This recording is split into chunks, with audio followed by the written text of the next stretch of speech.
Salam, xoş gördük hər birinizi. Sizlərlə bugün yeni bir mövzu izahında daha bərabərəm. Bugün haqqında danışacağıq. Söz birləşmələri, onun quruluşca növləri, ismi birləşmələr, fe'li birləşmələr və mürəkkəb adların yazılışı. Çox keçmədən dərsin izahına başlayaq. Sintaksisdə biz öyrənəcəyik söz və söz birləşməsinin oxşar və fərqli cəhətləri. Əvvəla buradan başlamaq lazımdır. Çünki biz artıq nitq hissələri bölməsində sözdən geniş şəkildə danışdıq. Var deməli bizdə söz, var söz birləşmələri. Söz leksik vahiddir. Söz birləşməsi isə sintaktik vahid hesab olunacaq. Söz səslərdən, söz birləşməsi isə minimum 2 sözdən ibarət olmalıdır. Yəni söz səslərdən ibarətdir. Tutalım yazıram qaya. G, A, Y və A səslərindən ibarətdir. Amma söz birləşməsi isə hökmən 2 müstəqil sözün birləşməsindən ibarət olmalıdır. Daha sonra həm sözün, həm də söz birləşməsinin başlanğıc forması olur. Başlanğıc forma hər ikisi üçün ortaq xüsusiyyətdir. Məsələn, yazıram gəmiçi. Bunun başlanğıc forması elə olduğu kimidir, çünki qrammatik şəkilçisi yoxdur. Bir də yazıram, tutalım nə yazım? Yazıram su səsi.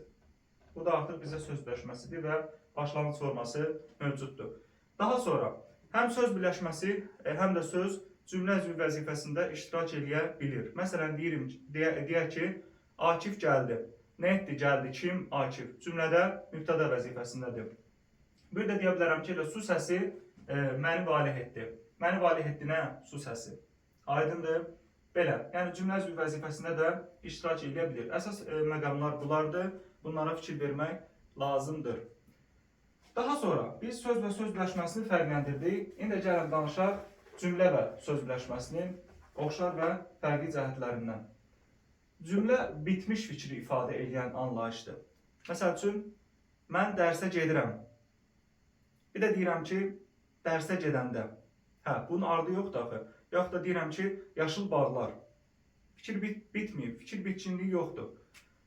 Cümlədə intonasiya bitkinliyi olmalıdır. İntonasiya bitkinliyi, söz birləşməsində isə intonasiya bitkinliyi yoxdur. Cümlə söz birləşməsinə nəzərən daha konkretdir. Bu isə nisbətən az konkretdir. Söz birləşməsi də deyəsiniz ki, sözə nisbətən daha konkret olur. Cümlə söz birləşməsinə nisbətən konkretdir. Söz birləşməsi də sözə nisbətən konkretdir. Aydındır. Daha sonra intonasiya bitkinlik və konkretlik məsələsi aparıcıdır. Bunlara fikir verək. Cümlə bir sözdən ibarət ola bilər. Məsəl üçün deyirəm ki, axşamdır, gecdir, səhərdir, tezdir. Bax, bir sözdən ibarət olmalıdır. Amma söz ibarət ola bilər. Amma söz birləşməsi isə minimum dediyim kimi 2 söz lazımdır. 2 müstəqil mənalı, deməli burada nə lazımdır? Bizə söz lazımdır. Hələ ki, cəhətlərimiz bunlardır. Fərqli cəhətlər bunlardır. Ortaq cəhətlər kimi deyə bilərik ki, hər ikisi məsəl üçün sintaktik vahiddir. Hər ikisində söz sırasına müəyyən qədər əməl olunmalıdır. Məsəl üçün deyirəm ki, yaz gələndə bu fe'li birləşmədir. Amma gələndə yaz artıq mən inversiyadan istifadə etmiş olacağam. Yəni bu biraz alınmayacaq. Yaxud da deyirsən ki, mən dərsə gedirəm. Gedirəm mən dərsə artıq burada da inversiya var və söz sırası pozuldu. Deməli, həm cümlə, həm də söz birləşməsi müəyyən söz sırasına uyğun şəkildə düzülməli və qurulmalıdır. Hər ikisi sintaktik vahiddir və s. Bu məqamları da bilək. Bunlar demək olar ki, giriş xarakteri daşıyırdı. Biz danışaq görək söz birləşmələri özü nədir və neçə yerə bölünür? Söz birləşməsi 2 və daha artıq müstəqil mənalı, müstəqil yəni lüğəvi mənası olan sözün birləşməsi ilə qalanacaq. Nələri söz birləşməsi götürmək olmaz? Tərkibində köməkçi nitq hissəsi işlənən deməli söz birləşmələrini, yəni birləşmələri və bir də ol, et, bil, köməkçi fe'lləri varsa, bunlar söz birləşməsi deyil. Tutalım, yazıram ki, yaxşılıq etmək. Yaxşılıq etmək. Bax, burada nə var? Et var. Tutalım, deyirəm ki, dost olmaq. Burada nə var? Ol var. 2 dənə sözdür, amma müstəqildirmi? Xeyr. Aydındır. Həmçinin biz dedik ki, tərkibində köməkçi nitq hissəsi olan deməli sözlər də söz birləşməsi sayılır. Birləşmələr də söz birləşməsi sayılmayacaq. Məsələn, deyirəm ki, kitab üçün rəf. kitab üçün. Yaxud da tutalım yazıram ki, bir dənə də yazam kitab üçün rəf. Burada 3 dənə söz var. Amma biri müstəqil deyil. 2 söz var da, düzdürmü? Kitab və rəf. 2 müstəqil söz varsa, söz birləşməsi yaradır.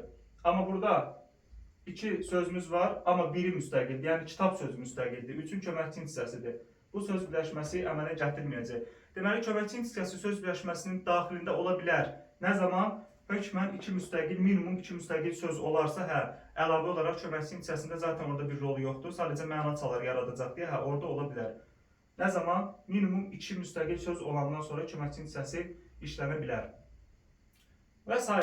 Yəni tərkibində ol, et, bil, qıl varsa, deməli köməkçi feilləri varsa söz birləşməsi yaratmır. Bir də bir sözün yanında bir köməkçi hissəsi varsa, məsəl üçün oxumaq naminə, bax naminə, oxumaq uğrunda, bax uğrunda, məsəl üçün oxumağa görə. Bunlar da köməkçi hissəsi, yəni köməkçi hissəsi olduğuna görə söz birləşməsi sayılmayacaq. Məncə artıq bu qədər bəsdir, yəni bunun izahından. Söz birləşməsi 2 yerə bölünür. Var sadə söz birləşməsi, var deməli mürəkkəb söz birləşməsi. Var deməli sadə, var mürəkkəb. Elə söz birləşməsi və sözün bir fərqli cəhəti də budur ki, söz sadə, düzəltmə, mürəkkəb ola bildiyi halda söz birləşməsi isə hökmən ya sadə ya da mürəkkəb olmalıdır. Sadə olmağı üçün 2 müstəqil söz lazımdır. Məsəl üçün elə bayaq yazdıqlarım əslində bura verilə bilər. Tutalım deyirəm ki, vətən dərdi, vətən həsrəti. Bax, vətən də əsas nitq hissəsidir, həsrət də əsas nitq hissəsidir. Deməli bu ola bilər. Yaxud da vətən üçün həsrət. Vətən üçün həsrət. Bu da sadədir. Çünki tərkibində köməkçi hissəsi işlənib, yəni 2 müstəqil söz var. Mürəkkəb olanda isə 3 və daha artıq müstəqil mənalı söz lazımdır. Tutalım deyirəm ki, qoşa qala qapıları. Bax, qoşa da müstəqil nitq hissəsidir, qala da qapıda. Aydındır və s. Mürəkkəbin də tərkibində təbii ki, köməkçi hissələrindən nə ola bilər? İstifadə edilə bilər. Bu söz birləşməsinin demək olar ki, quruluşudur. Biz keçid alaq artıq ən əsas məsələyə. Söz birləşməsi ismi, feili və qeyri-təyinli olmaqla bir neçə yerə bölünür. Əsas danışaq biz ismi birləşmələrdir. İsmi birləşmələr. Biz ismi birləşmələrin ümumiyyətlə var aslı tərəf, var əsas tərəf. Yəni tərsdən elə gəlir. Birinci tərəf olur asılı, ikinci tərəf olur əsas. Aslı tərəf tabe olan tərəfdir. Yəni tabe tərəfdir. Əsas tərəfdə təbii ki, tabe edən baş tərəf, əsas tərəf. Yəni adından da görüldüyü kimi. Aydındır. Tutalım deyirəm ki, dəmir qapı. Burada məndə aslı tərəf olacaq dəmir, əsas tərəf olacaq qapı. Vəssalam. Bu qədər. Deməli, əsas tərəfin bildirdiyi yəni vəziyyətlərə görə biz ismi birləşmələri 3 cür görəcəyik. Birinci, ikinci və üçüncü növ təyini söz birləşmələri. Ümumiyyətlə bu ismi birləşmələr özü nədir? Yəni ismi birləşmələr deyəndə şərt deyil ki, bütün tərəflərdə isim gəlsin. İsim də gələ bilər, sifət də ola bilər, say da ola bilər, əvəzlik də ola bilər, zərf və feili sifət də ola bilər. Deməli bunlar mümkündür. Yəni ad deyəndə biz bunları nəzərdə tuturuq. Yəni ismi birləşmələr, adlarına yaranan birləşmələr deyəndə. Danışaq birinci növ təyini söz birləşmələrindən. Bu kasıbdır. Deməli, bunun birinci tərəfi də sıfırdır. Bax, heç sıfır yazmayacaq, minus qoyacaq. İkinci tərəfi də, bunu belə yazmışıqsa, bunu da belə yazaq. İkinci tərəfi də sıfırdır. Tutalım, bayaq yazdığımız, yazıram təzdən, dəmir qapı, bir dəfə yazıram dəmir qəfəs. Yəni, dəmir yumruq yazaq. Varmı şəkilçisi? Yoxdur. Elə biz ancaq morfemsiz, yəni şəkilçisizmi bir sözlər axtarmalıyıq? Ancaq elə mi olmalıdır birinci nöqtənin söz birləşməsində? Deyəsiniz ki, xeyr. Birinci tərəfdə bizim əsas anlayışımız yiyəlik və mənsubiyyət şəkilçisinin olub-olmamağına görə deyirik ki, burada verilmir. Tərəflər boşdur, yəni heç nə yoxdur. Amma birinci tərəfdə genabol leksik şəkilçilər işlənə bilər. Həmçinin ikinci tərəfdə də cəm və mənsubiyyət şəkilçisi işlənə bilər. Əsas nə olmasın? Yiyəlik hal olmasın. Bax, tutalım deyirəm ki, qələmlər. Bax, tutalım deyirəm ki, maraqlı filmlərimiz. Maraqlı filmlərimiz. Olsun maraqlı filmlərlə, hələ ki çaşmayaq. Maraq, maraqlı. Birinci tərəfdə leksik şəkilçisi var, ikinci tərəfdə də nə var? Cəm şəkilçisi var. Biz nədən danışdıq? Gəlik haldan. Varmı burada gəlik hal? Yoxdur. Daha sonra görünən buludlar. Fe'li sifətlə işlənə bilərdi birinci tərəf. Mən bayağı qeyd etdim axı.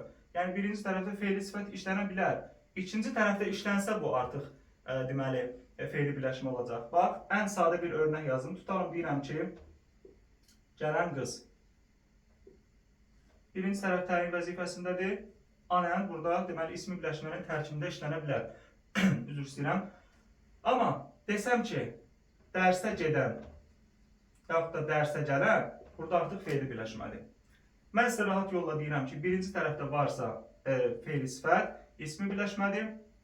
Amma əsas tərəfdədirsə, bu artıq olacaq nə? Fe'li birləşmə. Yaxşı, bu burada fe'li birləşmədir. Yaxşımı? Bir dənə də mışla aiddə yaza bilərik. Tutalım deyirəm ki, görülmüş iş. Bax, o da fe'li sifət şəkilçisidir, birinci tərəfdədir. O da olacaq nə? İsmi birləşmələr. Yəni birinci nöqtənin sözləşməsi, həmçinin ismi birləşmələr. Görülmüş iş, yaxud da görülmüş işlər. Bax, aydındır, hansı işlər? Yəni bir növ yanaşma əlaqəsi. Yəni təyin varsa birinci tərəfdə, həmişə yox, amma 99% birinci növ təyin sözləşməsidir. Yəni ismi birləşmə hesab olunur. Yəni fe'li sifət əvvəldədirsə, birinci tərəfdədirsə, bu ismi birləşmə, yəni birinci növ təyin sözləşməsidir. Amma yox, əsas tərəfdə, yəni baş tərəfdə verilirsə, bu olacaq artıq nə? Fe'li birləşmə. Bu qədər. Yəni bundan məncə ən qarışıq olan məqamlar elə bunlardır ki, yəni deyir ki, birinci tərəfdə şəkilçi yoxdur, ikinci tərəfdə şəkilçi yoxdur. Bəs ay müəllim, burada şəkilçi var, burada şəkilçi var, burada bəs nətər olur? Fe'l gəlir, fe'li sifət gəlir, bəs bunlar necə ismi birləşmə sayılır? Mən artıq hamısını demək olar ki, danışdım. Əsas nə olmasın? Yəlik hal olmasın birinci növ təyin sözləşməsində. Birinci növ təyin söz birləşməsi, deməli, gəlin baxaq görə bu təhlil zamanı, sintaktik təhlil zamanı parçalanır yoxsa parçalanmır? Tutalım deyirəm ki, dəmir qapı aldım. Qapı, necə qapı? Dəmir qapı. Deməli, birinci növ təyin söz birləşməsi sintaktik təhlil zamanı, yəni cümlə üzvü vəzifəsində biz onu görəndə təhlil zamanı parçalaya bilərik. Parçalayırıq. Amma son vaxtlar, hər tərəflər, son zamanlar bu tip sözləri deməli biz təhlil zamanı parçalamayacağıq. Tutalım deyirəm ki, son vaxtlar, nə bilim, obra tez-tez gələrdi. Son vaxtlar. Bax, birlikdə götürüləcək. Yaxşımı? Bu belə birinci növ təyin sözləşməsindən elə də bir şey qalmadı. Yəni səhv etmirəmsə mən əsas məqamları verdim sizə. Ən lazımlı məqamlar bunlardır. Belə, keçid alaq ikinci növ təyin sözləşməsinə. İkinci növ təyin sözləşməsinin də birinci tərəfi kasıbdır, amma ikinci tərəfində nəsə var. Yaxşı, tutalım deyirəm ki, su səsi. Bunu mən bilirəm ki, birinci tərəf qeyri-müəyyən gəlik haldadır. Bax, buradakı çıx işarəsinin mahiyyəti əslində qeyri-müəyyən gəlik haldır, amma bilinmir deyə yazmamışıq. İkinci tərəfdə nə var? Gəlik hal özündən sonra nə qəbul etməlidir? Mənsubiyyət şəkilçisi qəbul etməlidir.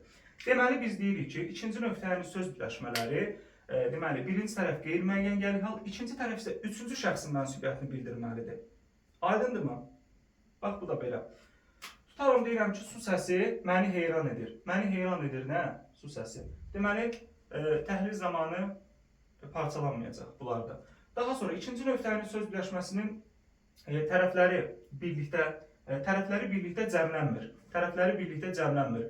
Amma istisnalar var. Tutalım atalar sözləri, həmkarlar ittifaqları, bu tipli olan sözlərdə hər iki tərəf cəmlənir. Baxın, atalar sözləri.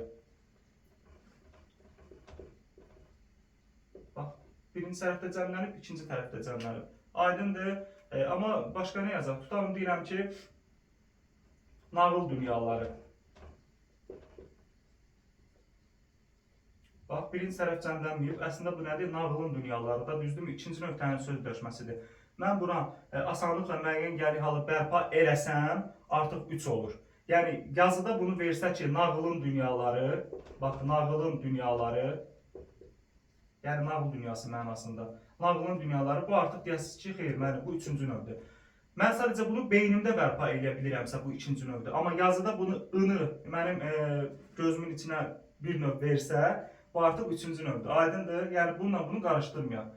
Bax, mənim demək istədiyim məqam birinci tərəf deməli cəmlənməyib, amma ikinci tərəf cəmlənib. Yəni ikinci nöqtənin söz birləşməsində tərəflər eyni anda cəmlənməyəcək. Aydındırmı? Lakin istisnalar var idi. Həmkarlar ittifaqları da, atalar sözləridir, gənclər evləridir, qocalar evləridir və s. Bu tipli sözlər də hər iki tərəfi nə edəcək? Deməli, cəmlənə bilər. Təhlil zamanından da danışdıq. Orada elə də bir şey qalmadı. Əsas biz keçid alıb danışmalıyıq üçüncü nöqtənin söz birləşməsindən. Üçüncü nöqtənin söz birləşməsində isə artıq buradan davam edək. Üçüncü nöqtənin söz birləşməsində isə hər iki tərəf varlıdır. Yəni hər iki tərəfdə nəsə var. Əslində bayaq mən qeyd etdim bu suyun səsin məqamını. Tutalım başqa bir şey yazaq. Mənim günahım. Üçüncü nöqtənin söz birləşməsinin birinci tərəfində yəli hal.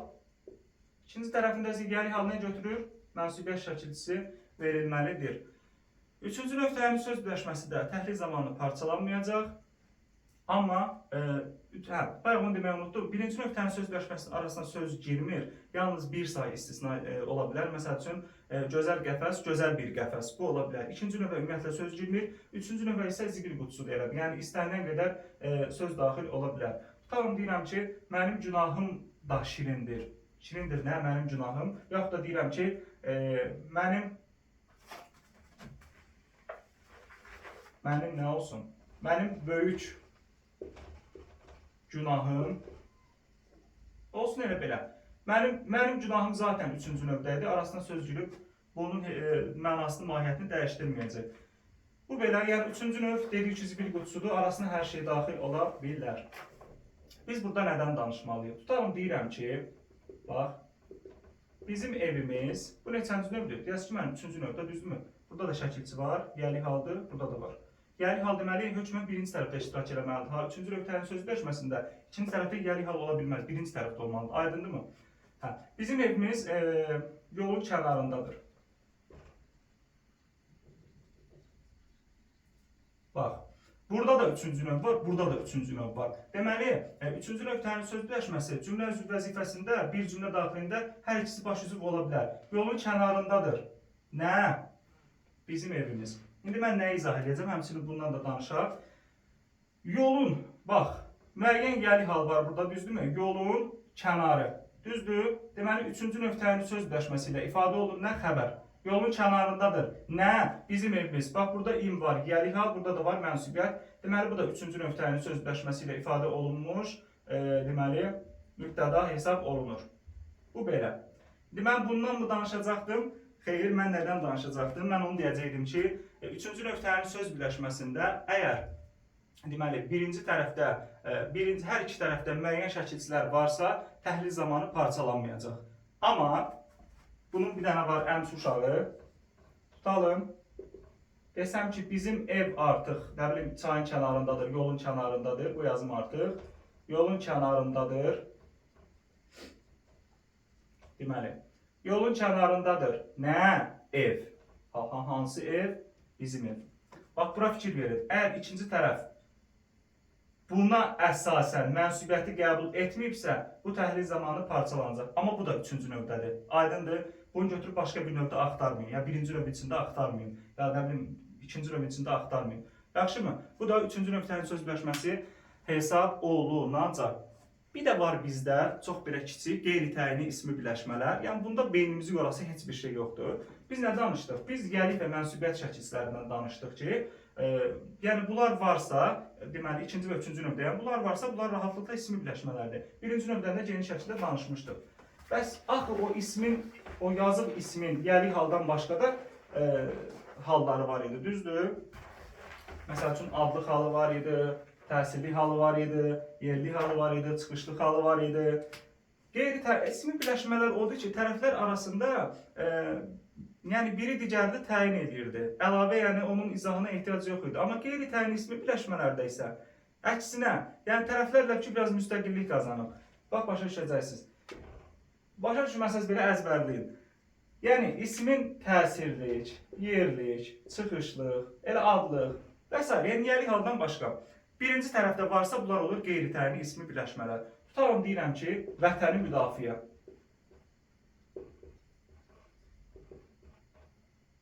Bax, vətəni müdafiə. onun vətəni müdafiə deyil ki, bu mənsubiyyət olsun. Bu konkret hansı haldadır? Birinci tərəf.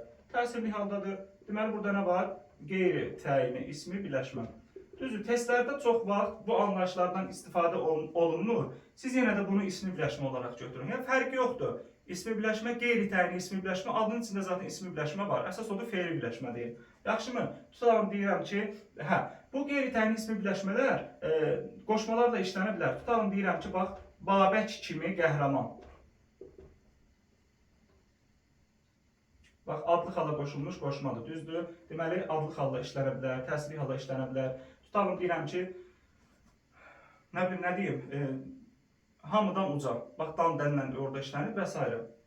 Bu belə, yəni yerli və çıxışlı xalları ilə də işlənə bilər, əsas qoşmalarla da işlənə bilər və bu əsasda, onu deyək ki, bu da deməli, sintaktik təhlil zamanı cümlə üzvü vəzifəsində parçalanmayacaq qeyri-təyinli ismi birləşmələr.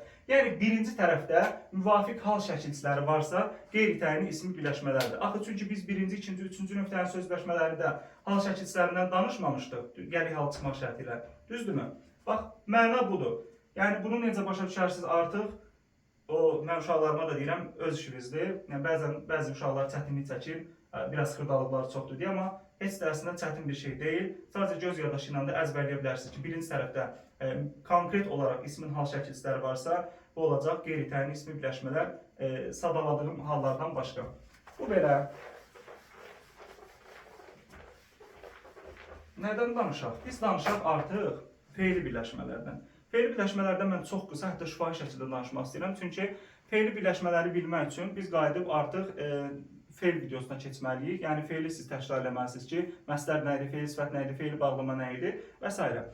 Var bizdə fe'li birləşmələr, var fe'li birləşmələrin tərkibi. Bunların fərqi yoxdur. Hər ikisi deməli fe'li birləşmə hesab olunacaq. Bax, tutalım deyirəm ki,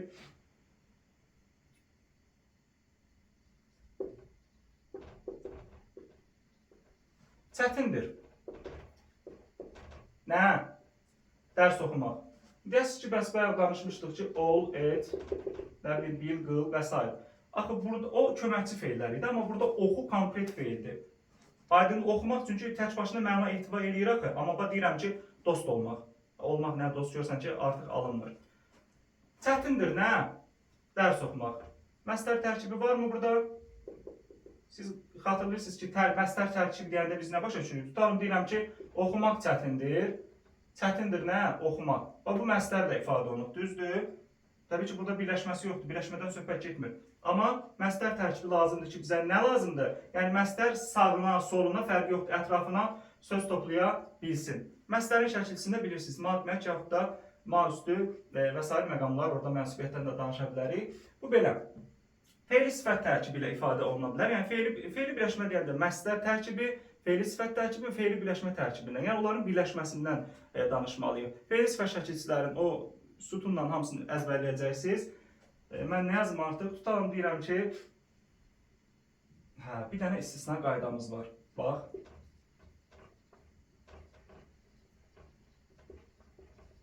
Onları davada düşmənlə vuruşan gördüm. Deməli, burada nədir məqam? Məsdər cümlədə mübtəda, tamamlıq, xəbər vəzifəsində iştirak edə bilər. Fe'li sifət isə cümlədə, fe'li sifət tərkibi də bilirsiniz, cümlədə çox vaxt təyin vəzifəsində olur. İsimləşdikdən sonra cümlənin tamamlığı və s. xəbərin vəzifəsinə çıxış edə bilər. Zərfli olmurdu da fe'li sifət tərkibi, düzdürmü? Yəni, fe'li birləşmədə də deməli biz fe'li sifətdən danışırıqsa zərflik görə bilməliyik. İstisna bax budur. Onları deyib, davada düşmənlə vuruşan gördüm. Nə tərzdə gördüm? Onları davada düşmənlə vuruşan. Aydındır? Bax, bir də deyirəm. Fe'li sifət cümlənin zərfliyi olmurdu. Aydındır? Yəni, daha çox cümlədə təyin olurdu. İsimləşdikdə cümlənin tamamlığı və s. vəzifəsinə çıxış edə bilərdi. İndi bax, burada onları da düşmənlə vuruşan. Düzdür, bax, ikinci tərəfdə nə var? Anən fe'li sifət var. Heç bunların atıram bu tərəfə. Düşmənlə vuruşan. Bu ismi birləşmə deyil də, düzdürmü? Fe'li birləşmədir. Mən nə demişdim bayaq? Anən birinci tərəfdədirsə ismi birləşmədir, ikidə fe'li birləşmədir, düzdür? Və s. Fe'li birləşmədə cümlədə nə olurdu? Yəni fe'li sifət təyin olurdu. Amma bu istisna qaydadır ki, burada anən fe'li sifət və cümlədə tərz hərəkət, yəni zərflik vəzifəsinə çıxış edib. Aydındır? Belə yadda saxlayaq məqamları. Yerdə qalan məqamlar, tutalım deyirəm ki, dərs oxuyan, nə bilim və s. anəndi, sonra mış-mışla, malı-məli və s. şəkillərlə də bu fe'li birləşmə tərkiblərindən biz nümunələr çəkə bilərik. Həmçinin fe'li bağlamadan danışsaq, müvafiq fe'li bağlama şəkillərini siz əzbərləyirsiniz. Mən bir ikisini yazım. Tutalım deyirəm ki, onu görəndə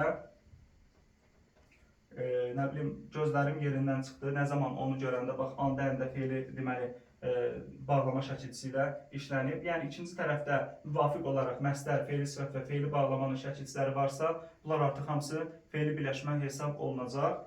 Burada bir dənə bizim daha doğrusu qarşımıza çıxa bilən bir məqam var. Bax o da nədir? Dərs oxuyanda maraqlı istedadı gördüm. Burada anda əndə deyil. Bu dərs oxuyanda kimdə? Bax andır burada. Aydındır. Dərs oxuyan oğlanda maraqlı istedad gördüm. Aydındır. Tutalım deyirəm ki, bax əslində məncə aydın oldu bu. Yəni dərs oxuyanda, yəni dərs oxuyan adamda maraqlı istedad gördüm. Aydındırmı? Buradakı anda əndə məqamı deyil, fe'li bağlama deyil. Aydındır. An üstü dadədir. Yaxşımı? Bu məqama da fikir verək. Testdə yəni belə bir cümlə düşər. Deyər ki, bəs nə bilim fe'li bağlama tərkibdir və s. Yəni ki, qarışdırmayaq o məqamları. Deyərsiniz ki, xeyr, dərs oxuyanda burada başqa mənada düşünülə bilər. Düşünülə bilər sadəcə. Yaxud da deyə bilər ki, dərs oxuyanda nənəm içəri girdi. Nə zaman? Hə, burada təbii ki, fe'li bağlamadır. Amma bu tipli cümlə olanlarda ikili deməli xüsusiyyətləri düşünə bilərik. Bu da fe'li birləşmələr. Bu da fe'li birləşmələr. Ən lazımlı məqamlar daha doğrusu. Nədən danışaq? Hə, danışaq biz artıq mürəkkəb adlar və onların yazılışı. Bax, var bizdə mürəkkəb söz, bir də var mürəkkəb ad. Təbii ki, biz bunu fərqləndirə bilərik. Tutalım, verəcək ki, iynə yarpaqlı, bağa yarpağı, ağac dələn, nə bilim, dəvə dabanı, dəvə quşu. Birini yazım artıq, dəvə quşu. Bunlar təbii ki, mən bilirəm ki, mürəkkəb sözdür, düzdürmü? Bitişik yazılır. Mürəkkəb adların da ondan fərqi, əsas fərqi ayrı yazılmağıdır. Və təbii ki, mürəkkəb adların ixtisarları mövcuddur, hamısının yox, amma mürəkkəb sözləri biz qəti şəkildə ixtisar edə bilmərik. Yəni, bu mürəkkəb sözlərlə heç mən mürəkkəb adları fərqləndirməyə də bilərdim sizlər üçün. Amma deməyi özümə vəzifə hesab elədim. Yazıram, mürəkkəb adların yazılışı. Ölkələrin, muxtar vilayətlərin, respublikaların, cumhuriyyətlərin, demək, adları böyüklə yazılır. Cumhuriyyətlərin nədir? Bax, tutalım deyirəm ki, Naxçıvan Muxtar Respublikası olsun. Naxçıvan Muxtar Respublikası. İçində yəni respublika, cumhuriyyət, bu tip sözlər olanda, yəni ölkələrin, muxtar vilayətlərin adlarını bildirəndə bütün sözlər böyük hərflə yazılacaq. Amma dövlət olanda iş dəyişir. Bax, məsələn, deyirəm ki, Türkiyə dövləti. Azərbaycan nə bilim, dövləti olsun. Amma respublika, muxtar, cumhuriyyət və federasiya sözləri olanda, federasiya, burada hamısı böyük hərflə verilməlidir. Daha sonra, bizim o dastanlardan da bildiyimiz alapaçadır, qıratdır, düratdır, yaxud da məstandır. Bu tipli, deməli, bir növ, necə deyək, heyvanlara verdiyimiz adlar, bax, qırat, dürat, alapaça, məstan və s. Hamısı böyle yazılacaq. Məsəl üçün deyir ki, bir atı var alapaça, aman vermir, nə bilim, qıratqaça. Bir atı var alapaça. Alapaçanı burada balaca versə, artıq deyəsiniz ki, xeyr, səhvdir. Nə olmalıdır? Böyük hərflə deməli verilməlidir. Daha sonra təqvimə düşən gün adları var. Bir də var təqvimə düşməyən. Uşaqlar ən çox bunu qarışdırır. Deyirəm ki, bax, 5 oktyabr. Tutalım 8 noyabr. 8 mart. 20 yanvar. Başqa 28 may. Bax, təqvimə düşən gün adlarıdırsa, rəqəmin qarşısındakı, deməli, ayın ilk hərfi böyük hərflə yazılacaq. Aydındır.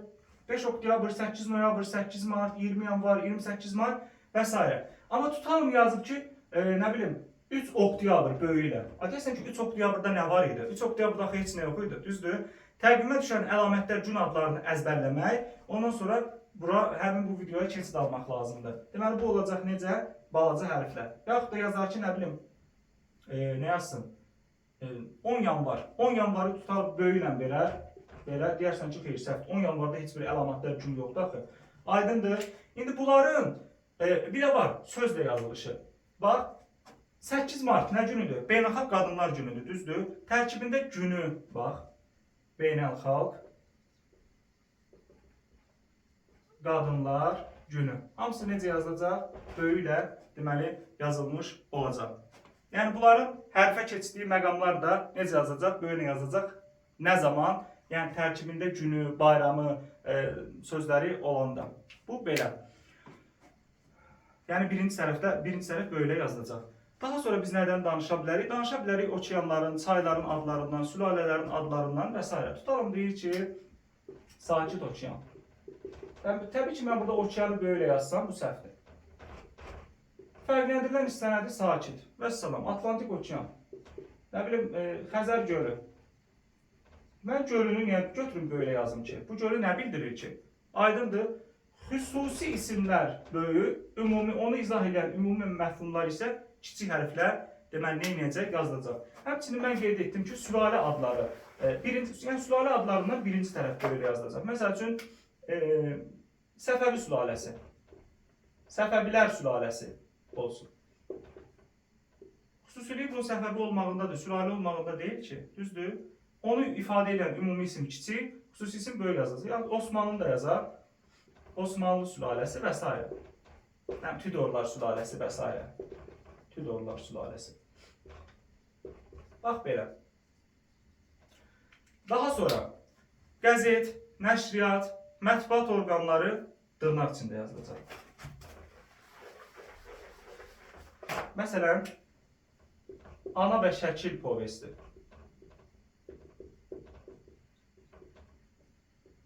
Nə bilim, 7 nar çubuğu nağılı. Nar çubuğunda bağlayırsan, nağılı dırnaqdan kənarda verilmiş olacaq. Aydındır. Bu da belə məqamlar. Başqa mürəkkəb adların ixtisarından danışa bilir. Yox, hələ var olar. Bir də var bizdə ağadır, xandır. Yəni, titul bildirən adlardır, nə bilim, hacıdır və s. Bunların böyük və kiçik hərflə yazılmağı məqamları var. Əgər cümlənin əvvəlindədirsə, böyük hərflə yazılacaq. Tutalım, Ağakərim. Ağakərim nə bilim filan kəs, nə bilim, Ağamərdan bəy Halvaçı oğlu. Bu onu yazın, o biraz nəsə, orada çünki başqa məqamlar da var. Artıq marker dəyişdirməkdən, bax, Ağamərdan Halvaçı oğlu. Hə, ağa sözün əvvəlindədir, düzdür, böyük hərflə yazılacaq. Amma ağadır, bəydir, xanımdır, xandır, hacıdır. Bunlar sözdən sonra gəlibsə, kiçik hərflə yazılacaq. Aydındır, tutalım, Qasım bəy Zakir. Qasım böyük, bəy balaca. Biz kitablarda görürük, məsəl üçün, Qasım böyük hərflə hamısı, bütün hərflər, Qasımdakı 5 hərfin 5-ü də, bəy sözündəki 3 hərfin 3-ü də böyük, Zakirin 5-i də böyük. Bu artıq yəni çapını deyədir, elə yazıblar. Aydındır, yəni biz onu yazda necə qəbul edəcəyik? Bax bu şəkildə. Deməli, Qasım bəy Zakir. Yaxşımı? Bunlar da belə öz yerində. Hə, bir də bunlar adlara biçik yazıla bilər. Məsəl üçün, Gövhər ağa. Gövhər ağa. Aydındır. Belə bu şəkildə bu məqamlara fikir verək. Daha sonra bizdə var tarixi dövrlərin adlarına. Məsəl üçün, var paleolit dövrü, paleolit böyük, dövrü sözü balaca yazılacaq. Bir də var, məsəl üçün deyir ki, orta paleolit dövrü. Buna deyir, əlavə olunan sözdür, əlavə təyin edici də digəri ilə birlikdə böyük hərflə yazılacaq, dövrü balaca hərflə deməli yazılacaq. Aydındır. Sonra bizdə var vəzifə adları. Vəzifə adlarında bizim vəzifə titul adlarında 2 dənə istisnamız var. Biri Azərbaycan Respublikasının prezidenti. Bir də var Azərbaycanın milli qəhrəmanı. Bir də nə var idi? Hə. Bir də Sovet İttifaqı qəhrəmanı. Bax bu üçü, yəni prezident və qəhrəmanı deməli sözləri olanda hər üçü böyük hərflə yazılacaq. Bizdə bunlar istisnadır. Gəlin baxaq digər qaydalara. Tutalım deyir ki, Azərbaycan Respublikasının birinci vitse-prezidenti. Bax, burada vitse-prezident ümumi bir addır. Aydındır. Əsas olmağı onun nə idi? Birinci olmalıdır ki, bax böyle yazdım. Deməli, buradakı prezidenti balaca yazılmalıdır. Yaxud da deyir ki, tutalım, əməkdar incəsənət xadimi, yaxud da əməkdar müəllim.